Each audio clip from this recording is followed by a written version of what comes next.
This is Professor Upfer, and today we're going to talk about social cognition. This will be the first of 3 lectures on social cognition, and today we'll cover the origins of mental reasoning. Now, since we've already talked quite a bit about cognition, how people think, you might be forgiven for being a bit trepidatious about returning to the exact same topic. You might think, wait, I thought this was a section on social psychology. We already covered cognition. Why should we be covering social cognition? We don't have a unit on how we think about animals, or how we think about trees, or how we think about billiard balls. Why are we having a whole separate section on cognition with just the word social thrown in at the front of it? And if you had that reaction, I would be very sympathetic, but I would begin by asking a question. Do we think about people in the same way that we think about billiard balls and trees and all the rest? If the answer is yes, we do think about people in just the exact same way that we think about billiard balls and trees and all the rest, then there's no reason to have a separate section on thinking about people. We would just take everything that we learned in the last unit and apply it to people, substitute every time we talked about objects and put in people, and we wouldn't need this lecture. But I think we can imagine that we do think about people in different ways. There's a device that philosophers use to get us to sort of think about the way that we think about people in a unique way. And it's they ask us to think about how we would reason about zombies. Now, the philosopher's zombie is not exactly the same as the zombies you see on TV. So if you're thinking, well, what if your brother was a zombie? He's not going to be exactly like the zombie that's pictured here, not if it's a philosopher's zombie. So for this purpose, for this thought experiment, ignore the fact that zombies walk slowly, that they eat brains. What we care about is that they're mindless. All right, so just forget about the fact that they eat brains. All right, what if your brother was mindless? If your brother had no mind, if your brother was shaped like a person but didn't have a mind, would that change the way you thought about your brother? Well, it probably would. So imagine you're growing up with a zombie. All right, so if your brother were truly mindless, then he'd never be pleasantly surprised or disappointed. He wouldn't be very smart, but he wouldn't believe in things that don't exist, like Santa Claus. He'd never be in love or jealous. He'd have no personality. And there'd be no use getting angry at your zombie brother because he couldn't do otherwise. He didn't have any choices. Needless to say, growing up with a zombie would definitely take a lot of getting used to. Growing up with a person, not so much. And the reason for this is that people have minds. And we have a unique way of thinking about people that is mentalistic.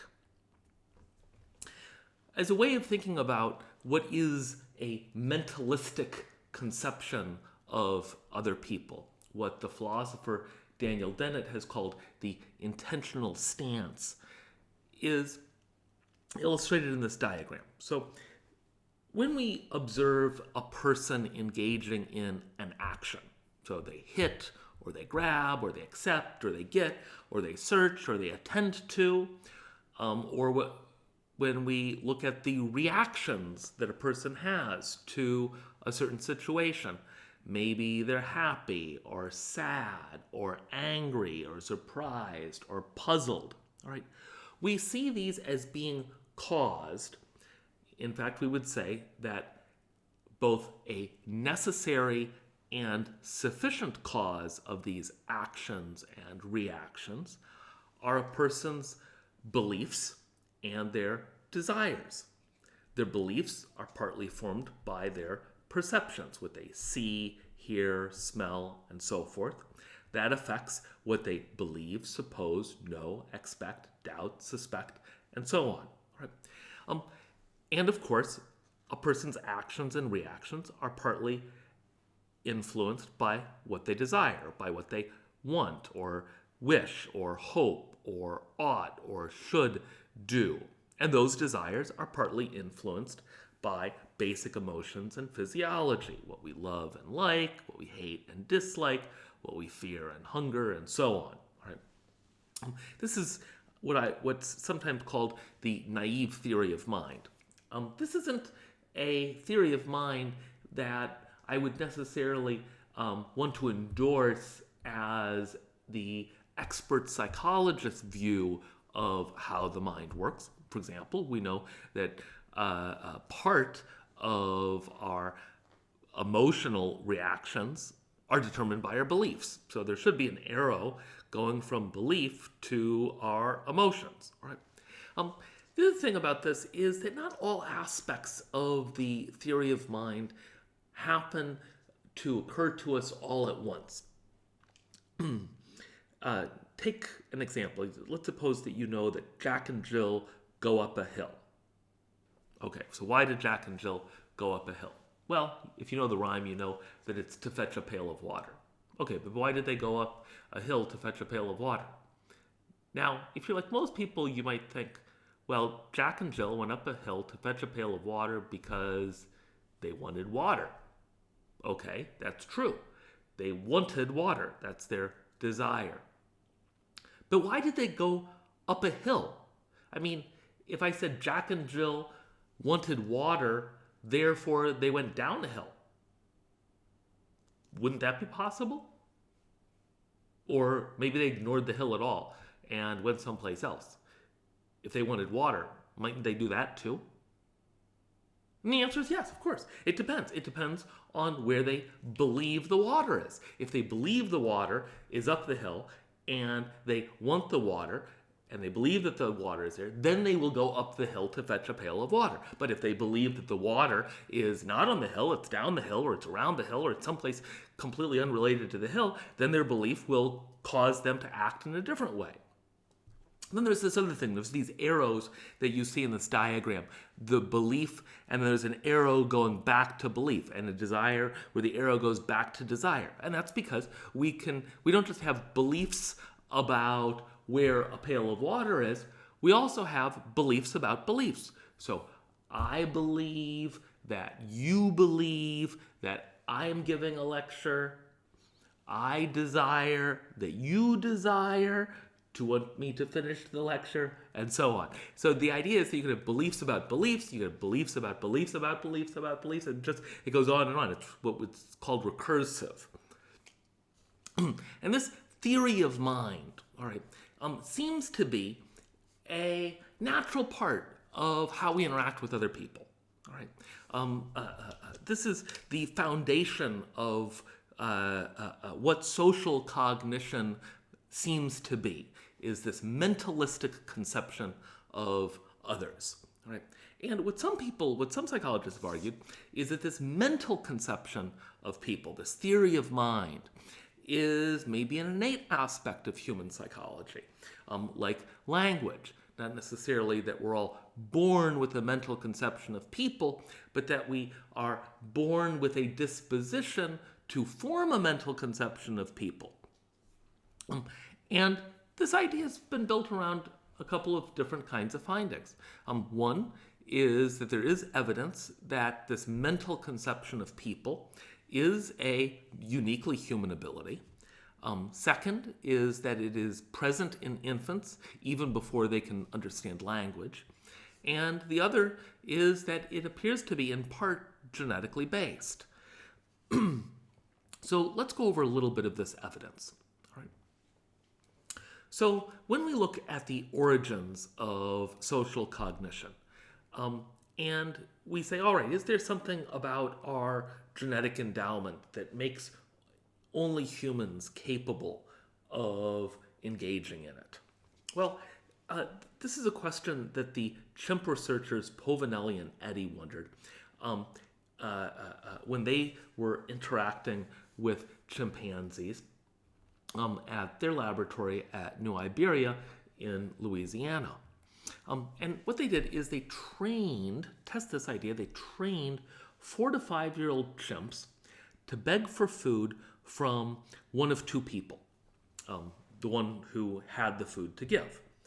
And what they wondered is, when the chimps had learned that they should only beg for food from this one person, do they understand that the person who has the food can see them? Do the chimps have even the most basic element of a mental conception of people? Do they even understand vision? So to test this, what they did is they manipulated the situation so one person could see the begging chimp and the other person could not see the begging chimp. So one person might have her back turned, or might be blindfolded, or might cover her eyes with her hands, or had a bucket on her head, or had her eyes closed, or was looking up in the air. This was done in 1, 2, 3, 4, 5, 6 different experiments. And what they found is that only when the experimenter had her back turned did the chimpanzee quit begging.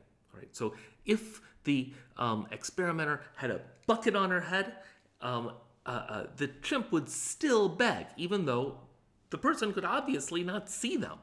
All right. In contrast, 3-year-old humans would never even gesture to people with a bucket on their head, suggesting that 3-year-old children, unlike 4 to 5-year-old chimps, understand this visual aspect that in order to give you something, I have to understand that you want it, and understand that you want it, I need to be able to see you. That doesn't seem to be part of the chimp's conception of people, but it does seem to be part of a normal 3-year-old child's conception of people. In fact, even babies seem to have some aspects of this theory of mind. Right? So one way that you can think about what makes human psychology different from inanimate beings was proposed by William James. He gives us this thought experiment of Romeo and Juliet. So you have Romeo, and he's in love with Juliet, and there's a wall between Romeo and Juliet. We might say that Romeo is attracted to Juliet, but it's quite clear that the way that Romeo is attracted to Juliet is not the same way that, say, metal filings are attracted to a magnet. If you have metal filings and a magnet, and you put a barrier between the metal filings and the magnet in the same way that you put a barrier between Romeo and Juliet, the metal filings will sort of stick to the barrier, and wherever the magnet goes, the metal filings will go. But Romeo doesn't sort of stick himself against the wall, separating himself from Juliet, and mindlessly go back and forth across the wall as Juliet traverses maybe her garden. What he does is he'll leap over the garden wall in order to get to Juliet. And babies seem to have this understanding of goal-directed action. Right? So when there's shown a display, like the one that you see here, of this red ball, we'll call it Romeo, leaping over a high wall to get to Juliet, or leaping over a low wall to get to Juliet. But in either case, what it's doing is it's changing how far it leaps before it gets to the blue ball. All right. Now, you could interpret that in just a physical way, that somehow the bigger wall causes the red ball to jump higher. Or you could see the red ball as being goal directed, and so it adjusts how high it jumps in order to reach its goal. To see which of these two stances babies took, they habituated babies to this display, and then they showed babies one of two other displays. In both of the displays, the wall is gone. The wall is gone. All right. But in the first display, you see the red ball continuing to jump, even though there's not a wall there. It looks like what the baby had seen before, but it's a totally different meaning. Now it's not acting in a goal-directed way at all. It's acting irrationally. It's just acting like those metal filings, like it's some sort of jumpy thing. All right. And in the other display, the wall is gone, and now it goes directly to the blue ball. So it has the same meaning as if it were goal-directed, all right, but it doesn't look like the first display. And what they found is that babies would look longer at the first display, indicating that they found it kind of surprising. It's as if they saw Romeo is finally, the wall is down, Romeo can finally go directly to Juliet, and for some reason, he still jumps. How weird, irrational, surprising, something the babies need to stare at for a long time. Now, just to be clear, in the control condition, they had a barrier that was on the other side of the Romeo ball, and babies didn't find, and the babies also found this kind of behavior surprising. Now, this kind of experiment does show that infants can code a goal. It can sort of identify an action as being goal-directed. That doesn't necessarily mean that they understand mental states. It's possible they have a behaviorist interpretation of a goal-directed behavior. It could be that they view this kind of behavior in the way that you think about your zombie brother. But there's other reasons to think that babies don't see people as being like zombies. One is that 5-month-olds reliably see the difference, meaning they can detect the difference between a happy and a sad expression, even though the differences are somewhat subtle, and between an happy and an angry expression. And when they see a happy face, they expect it to make happy sounds, and they expect angry faces to make angry sounds, and sad faces to make sad sounds, and the babies react accordingly. So when they see a happy face, they don't just expect the face to make a happy sound, they smile. When they see an angry face, they don't respond in the same way as when they see a happy face. It's as if they realize the person behind the face has some kind of mental state attached. Right? So when you smile at a baby, they smile. When you frown, the baby frowns. When you look surprised, the baby looks surprised. You can coo the baby and they'll coo. And of course they'll laugh when you laugh. Now I'm just showing you cute pictures of babies. And what this indicates is that babies might understand something about another person's emotions. Right? In this photo, you see these babies. The one baby is crying. This photo, by the way, was taken by this popular baby photographer named Ann Geddes, who had a whole calendar line of cute babies. And this is just something that happened spontaneously, that one baby began to cry, and you can see the look of concern on the other babies' faces. This looks like empathy. It looks like at least some aspect of empathy that's emerged very early in development. Now, it's important to realize that although babies can sometimes understand another person's emotions, it might be mostly reactive as opposed to anticipatory. What I'm going to show you next are some videos that are taken where the children can anticipate a person's reaction, but they don't seem very good at figuring out how that should make them act.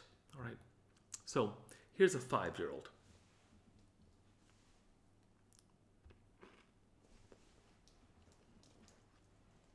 Now let's just pretend that your aunt gave you a gift and she's right there in the room. And you open up the gift and you look in and it's a piece of coal. She's standing right there. You've opened the gift, it's a piece of coal. What would you do? Cry. You'd cry. Why would you cry? Because I don't like those kind of presents. I understand. And what would you tell your aunt? I would tell her that I didn't want it that. I see. Now, if you tell her you don't like those kind of presents, you didn't want that, how would she feel? Sad. She would feel sad, right? Hey, imagine this. Let's say, just pretend, your grandmother got you this lump of coal. Your grandmother really thinks this is a good gift, but it's not a good gift. It's really a bad gift. And she's right there, and you open the package, and you look in, and there's this piece of coal. And she's right there. What would you do? What would you say? I'd say, I wouldn't say anything. I'd just say, thanks for the gift. Yeah. And then when she's not around, what would you do with the gift? Well, maybe it would be returnable. Maybe it would be returnable, though. That's a good idea. Now imagine your grandmother gets you a gift, and it's like really a bad gift. For some reason, she gets you a doll, and it's like a Barbie kind of doll thing. And you don't know why she got you this Barbie doll, but she just did. Now, what if she wasn't in the room when you opened the gift? Nobody's there, just you. You open the gift. What would happen the minute you open the gift? What would you do? I'll kind of throw it. You gotta throw it, though. Right. Now, if she was in the room, she actually gave you the gift and you opened it up, what would you do? I would be like, thanks, Grandma. You shouldn't have. Okay, that's a good answer. Probably be a nice thing to do is to... Why would you say that to her, though? Thanks, Grandma. Because you don't really like the gift, but why would you say that? Well, actually, I would kind of say, thanks, Grandma, for getting me something, really from the bottom of my heart. So, but I was just going to say like the thought that counts, so I wasn't going to really react to it. Okay, so in these videos we see that although the child is understanding certain aspects of people's reactions, they can sort of anticipate them. They're not always very well coordinated in how they behave. So the youngest child in this case realized that her grandma would be really upset if she reacted badly to the lump of coal. But she didn't think that that should in any way impact how she should react to the lump of coal. The older children didn't. That's one of the kinds of changes that we see in the development of social cognition, is a more complicated form of causal reasoning and sort of working out the sequence of actions and reactions that are to be expected. And one very common complication in the way that we think about other people's minds is that by 2 to 3 years old, kids typically understand Jack and Jill go up the hill because they want a pail of water, right? But children don't seem to represent other people's beliefs, their beliefs, as being important until around age 4. Kikoa? Yes. Do you know what these are? M&M's. M&Ms. Do you like M&Ms? Yes. Okay. And you think there are M&Ms in here? Yes. Why don't you open up the package and see what's inside?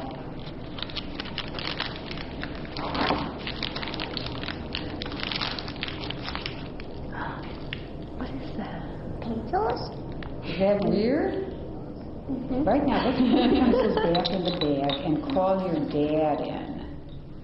Okay? If we show your dad this bag, what do you think your dad will say is in the bag? Pencils. Pencils. Okay. Pencils. Okay. So there you go. Child sees a bag of M&Ms, thinks there's M&Ms, opens it up, finds out that there's pencils, asks what would somebody else think is inside the bag, and instead of saying M&Ms, he says pencils. It's as if the child doesn't understand that another person could have a false belief about the world. Now, in this example, a child was asked, what would your dad think? You might think, well, kids think that their parents know everything, so maybe this is just that they don't understand that their parents can have false beliefs. But theory of mind researchers have tried this version of a false belief task in many different ways with the same result. So, and sometimes they would ask the child, what do you think another child would think? Or what do you think a baby would think? Or what do you think you thought when I first gave it to you? So what did you think was in here just a moment ago? And a child who says that their dad will think that there's pencils will often say that they thought there were pencils in the bag, even though they had just said that they thought there were M&Ms. It's as if they don't understand that they themselves can have false beliefs. Another version of this task is what's known as an unexpected transfer task, or sometimes the Sally Ann task. So in this task, child sees that Maxie has placed a ball in the cupboard. Then Maxie goes outside and plays, and a second doll, say Sally Ann, comes in and she takes the ball out of the cupboard and puts it under the bed. And then Maxie re-enters, and the child is asked, where will Maxie look for the ball? Now, if the child understands that Maxie has false beliefs and that their beliefs are tied to what they saw, then they should say that Maxie will look in the cupboard. But if they don't know that Maxie can have false beliefs, and they just let their knowledge of the true situation color their beliefs, what's sometimes called the curse of knowledge, right? Then they'll say that Maxie will look under the bed.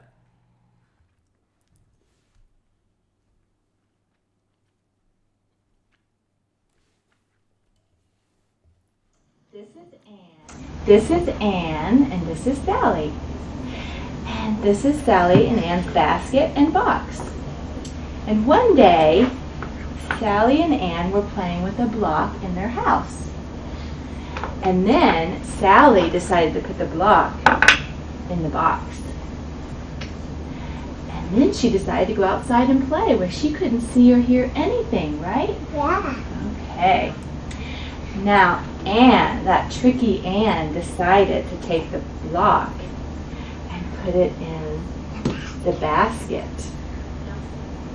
Now, since Sally is outside, did she see Anne move the block? No, she didn't, did she? So, when Sally comes inside, where will she think the block is? She'll think it's in there. Why will she think it's in there?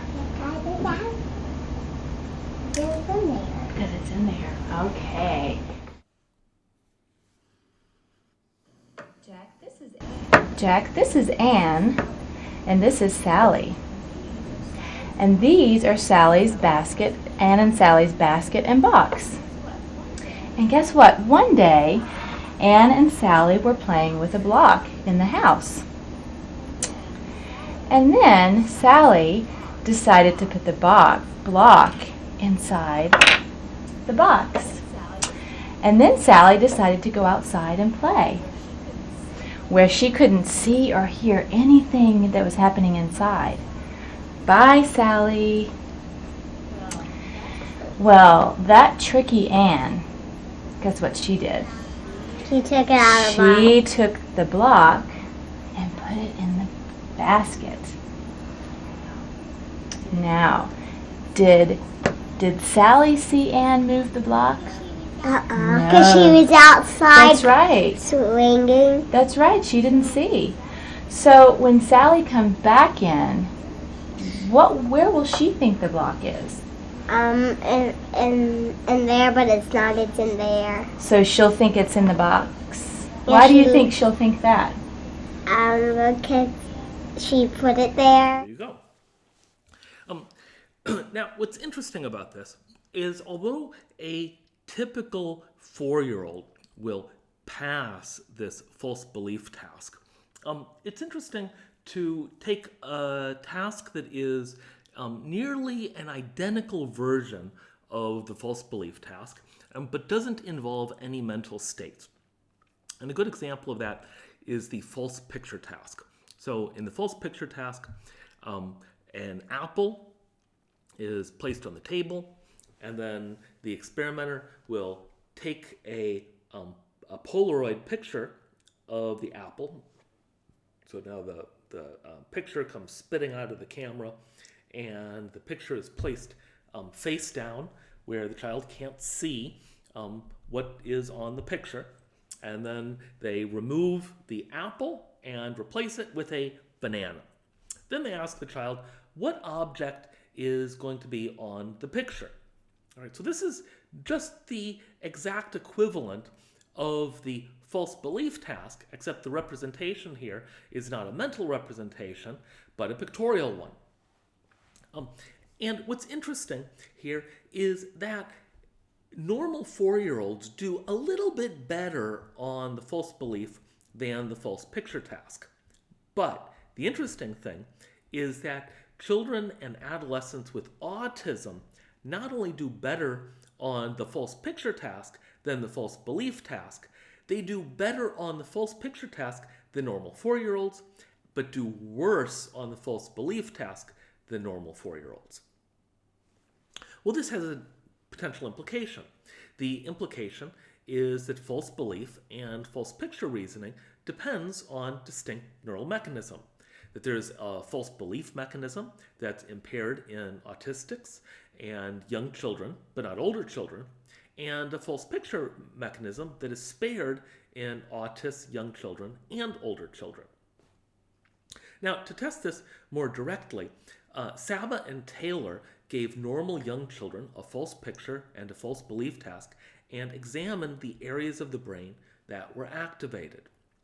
And what they found is that when reasoning about the picture rather than what a person believed, all right, there was much less involvement of a frontal region that seems to be related to the posterior superior temporal sulcus, which is involved in tracking goal-directed behavior, like in the Romeo and Juliet video, as well as intentional reasoning overall. So what we've seen thus far is that by 4 years of age, typically developing, human children have a unique mentalistic way of thinking about other people, about thinking about them, not like zombies and billiards balls, but they are engaging in reasoning about human action as being caused by the actor's desires and beliefs about the world. And this seems to form maybe the core of what social cognition can be, Now, in the next 2 lectures, I'm going to look at some failures of this kind of mentalistic reasoning. But until then, take care.